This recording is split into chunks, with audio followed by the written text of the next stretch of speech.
भाजपचे नेते चंद्रकांत पाटील यांनी मोठा दावा केलाय। उद्धव ठाकरेंच्या शिवसेनेला सत्तेत सोबत यायचंय, पण त्यांना घेत नाही असं चंद्रकांत पाटील म्हणाले। चंद्रकांत पाटलांचा नेमका तर्क काय आहे पाहूया।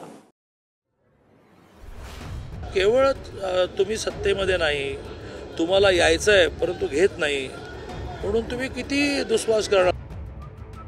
भाजप नेते आणि मंत्री चंद्रकांत पाटील यांनी उद्धव ठाकरेंच्या शिवसेनेवरून मोठा दावा केला। उद्धव ठाकरेंच्या शिवसेनेला सत्तेत सोबत यायचंय, पण घेत नाही असं चंद्रकांत पाटील यांनी म्हटलं।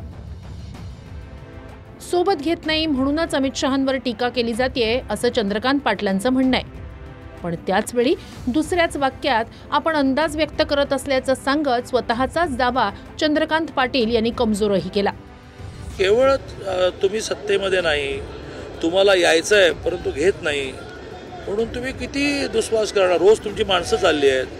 महानगरपालिकेच्या निवडणुका येईपर्यंत तुम्हाला लोकांना घरोघर जाऊन आग्रह करा, हे उभा राहा की रे, कारण तुमचे सगळे सेटिंग लोक चालले। शिवसेना मागे लागून देवेंद्रजी, एकनाथजी, अजित पवारांना आणि वरच्या नेतृत्वाला कन्व्हिन्स करून आली नाही। यायचं की नाही, घ्यायचं की नाही माझे विषय नाही, तर महानगरपालिकेला मुंबईसारख्या ठिकाणी उभं करायला माणसं मिळणार नाहीत। आता याचा अर्थ असा आहे का की ते मागे लागले तसं मी म्हणतोय? याचा अर्थ असा लागला आहे का की आम्ही नाही आहे म्हणतोय? तसं मी आपलं प्रेडिक्शन दिलं की जर ते सत्तेवर आले नाही तर गळती गळती गळती गळती गळती करत लांब सोडावं, कोल्हापूर पुणे माणसंच नाही मिळणार, मुंबईत माणसं नाही मिळणार। तर आम्ही लाचार आणि नीच नाही, उद्धव ठाकरेंना सत्तेत जाण्याची गरज नाही असं प्रत्युत्तर संजय राऊतांनी दिलं। केवळ तुम्ही सत्तेमध्ये नाही, तुम्हाला यायचंय परंतु घेत नाही, म्हणून तुम्ही किती दुस्वास करणार। रोज तुमची माणसं चालली आहेत। आम्हाला अमित शहांचे पाय चाटण्याची गरज नाही। महाराष्ट्र त्यांनी काल छत्रपती शिवाजी महाराजांचा उल्लेख एकेरी केला, शिवाजी शिवाजी शिवाजी। त्याने औरंगजेबाच्या कबरीचा उल्लेख, कबरीला समाधीचा दर्जा दिला, बरं का। त्यांच्याबरोबर आम्हाला सत्ता नको आहे। आणि संजय राऊत कधी सत्तेत गेले नाहीत, हे त्यांना माहीत नसेल तर मी सांगतो की तुम्ही अजिबात चिंता करू नका। उद्धव ठाकरेंनाही सत्तेत त्यांच्याबरोबर जायचं नाही, एवढे आम्ही लाचार आणि नीच नाही आहोत। चंद्रकांत दादा पाटलांनी स्वतःची चिंता करावी, त्यांच्या पक्षाची चिंता करावी। लँडा लबाड्या करून आपण सत्तेवर आलेला आहात, ती सत्ता तुम्हाला लकलावो।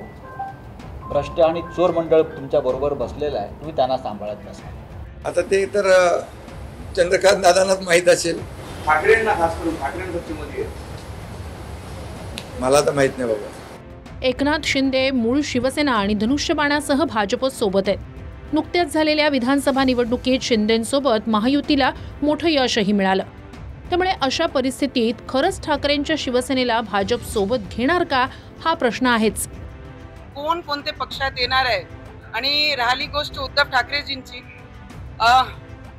बोलते हैं ना घमंड अच्छे अच्छे को सही रास्ते पे जाने से रोकता है, और उद्धव ठाकरे जी का घमंड इतना ज्यादा है कि उनको राम भक्त कभी डाइजेस्ट नहीं होते। राजकारणात कधी काहीही होऊ शकतं असं म्हटलं जात असलं तरी गेल्या काही दिवसात अधिवेशनाच्या निमित्तानं किंवा या ना त्या कारणानं उद्धव ठाकरे आणि फडणवीस किंवा आदित्य ठाकरे आणि फडणवीस यांच्या भेटी झाल्याचं दिसलं।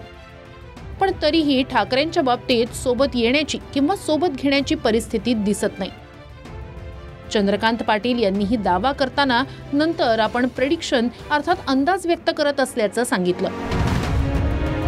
पुण्याहून प्रदीप कापसेसह चंदन पूजाधिकारी, TV9 मराठी, नाशिक।